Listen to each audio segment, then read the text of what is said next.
भारत के अच्छी बातों को बुरी तरह पेश करने में मजा आ रही है। ऐसा लगता है जैसे उनका भारत का प्रेम ही कम होता जा रहा है। मैं सभी देशवासियों आपको आगाह करता हूं, कांग्रेस और उसके सहयोगियों की इस नई साजिश, हमें सतर्क रहना चाहिए। और अगर हक की बात करनी है तो मैं कहूंगा कि इस देश के संसाधनों पर पहला हक भारत के गरीब का है।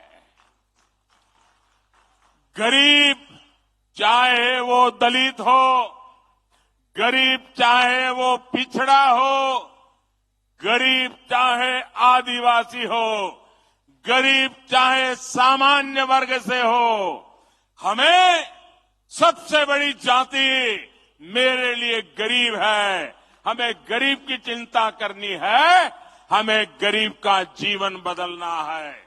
कांग्रेस देश के लोगों में आपसी खाई बढ़ाना चाहती है, वैर भाव बढ़ाना चाहती है। इसलिए कांग्रेस अब पूरी नई भाषा बोलने लगी है। मेरे परिवारजनों, कांग्रेस के दशकों के शासन ने देश को सिर्फ गरीबी दी है। कांग्रेस ने समाज को जाति के आधार पर बांटने का ही काम किया है ताकि इनका वोट बैंक सुरक्षित रहे। कांग्रेस आज भी इसी काम में जुटी है। आज भी यहां छत्तीसगढ़ में अलग अलग समाज अपने हक के लिए आवाज उठा रहे हैं, लेकिन कांग्रेस की सरकार साजिश के तहत उन्हें जेल में डाल देती है, उनकी आवाज को दबाने में जुटी है। दूसरी तरफ भाजपा सरकार सामाजिक न्याय के लिए पूरी तरह समर्पित है। हाल में ही संसद में महरा समाज को एससी वर्ग का दर्जा दिया गया है। इस समाज की यह मांग भाजपा सरकार ने पूरी की है।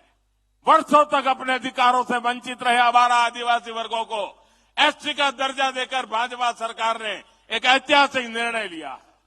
यानी जिनकी सूद कांग्रेस ने कभी नहीं ली, उनको हक देने में भाजपा हमेशा आगे रही है।